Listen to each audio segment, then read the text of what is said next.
या ठिकाणी करमाळा डेपोची कर्जत करमाळा ही बस सकाळी येत असताना पलटी झालेली असून यामध्ये तब्बल 38 प्रवासी होते व 38 प्रवाशांना घेऊन जाणारी ही बस रायगाव नजीक पलटी झालेली असून तब्बल 38 प्रवाशांच्या जीवावर बेतणारा हा प्रसंग होता। परंतु सुदैवानं म्हणा यात जीवितहानी कुठलीही झालेली नसून काही जणांना जखमा झालेल्या आहेत।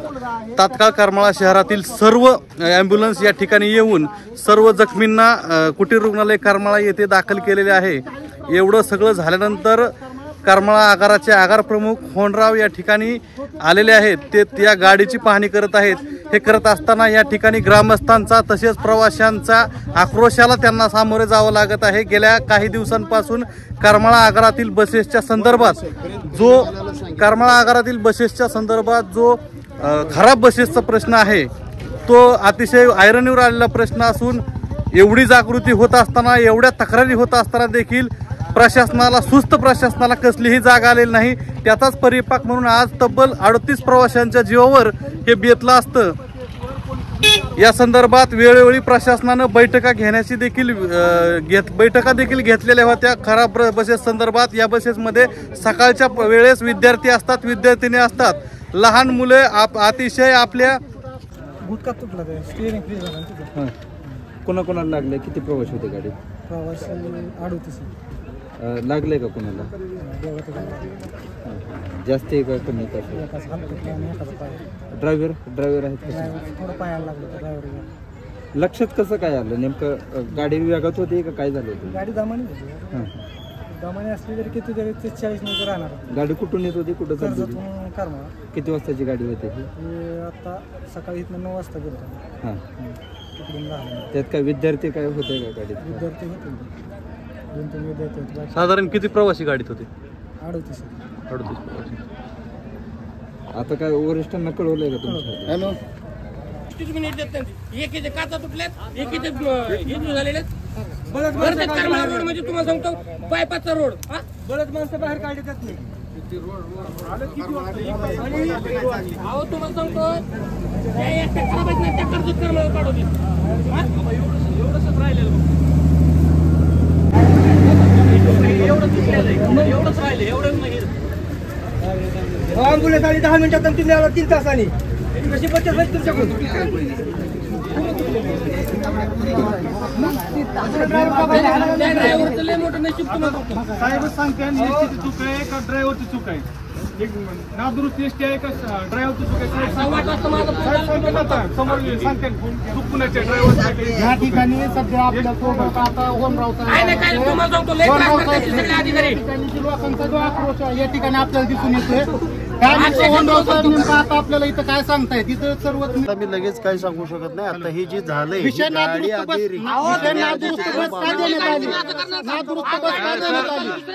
एक मिनिट, लोकांचा आक्षेप आहे तुम्ही गाडी बघायसाठी आलात, जखमींसाठी तत्परतेने आला, काय केलं ते लोकांना सांगा तुम्ही।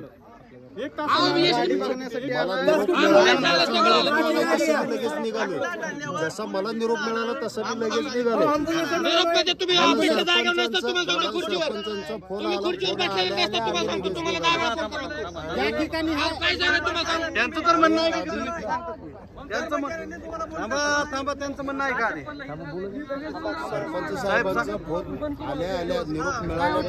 सरपंच साहेब कुठे? सरपंच फोन केला होता मला सरपंचांनी। सरपंच इकडे तुम्ही फोन कधी केलता? त्यांनी फोन केल्या तुम्ही फोन किती वाजता केला? जखमींवर आता सध्या काय कार्यवाही? फोन कधी केला तुम्ही? बस घेऊन लगेच आम्ही बाहेर पडलो। फोन कधी केला तुम्ही? कधी तुम्ही फोन किती वाजता केलेला आहे? 1 मिनिट, फोन कधी केलाय? थांबा 1 मिनिट। आपल्याला आगार प्रमुखाची किती गंभीरतेने घेताय ते बघायचं आपल्याला। 48 मिनिटं झालं फोन केला। फोन केला तुम्हाला इथं किती वेळ लागतो? 10 मिनिट लागतात करमाळून यायला।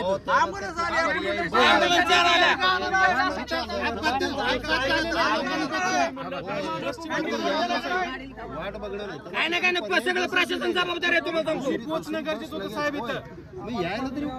15 मिनिटाचा रस्ता आहे। करमाळा तालुक्याच्या इतिहासामध्ये आतापर्यंत कधी तहसीलदारांनी करमाळा आगार प्रमुखांच्या कधी मिटिंग घेतलेल्या आहे, परंतु तुमच्या कार्यकाळामध्ये फक्त तहसीलदारांना मिटिंग घ्यावी लागलेली आहे।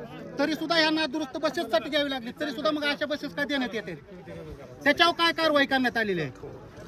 ह्या बसेसच्या जे मेंटेनन्स चालते, देखभाल दुरुस्ती चालते ती चालते.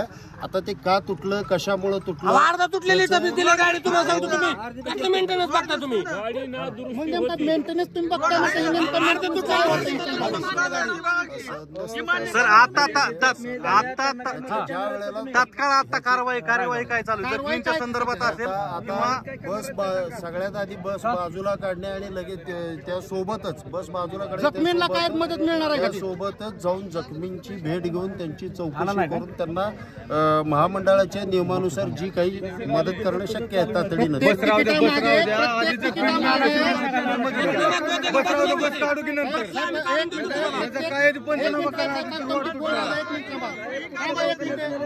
साहेबांचा फोन आहे एक मिनिट.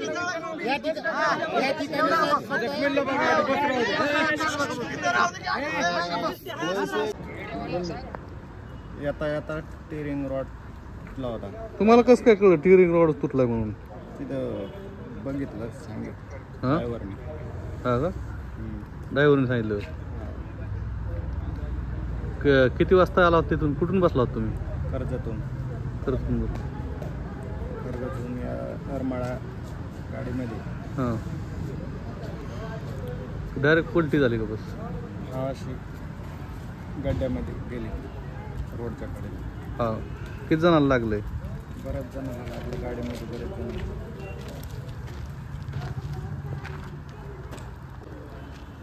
आता इथं कोण आलतं का तुम्हाला विचारपूस करा, एसटीचा अधिकारी वगैरे? कोणी नव्हतं दवाखान्यामध्ये. तुम्हाला दवाखान्यात कोणी आणलं? ॲम्ब्युलन्समध्ये आणलं. काय नाव म्हणले? नितीन स्वार्थिक पवार, गाव?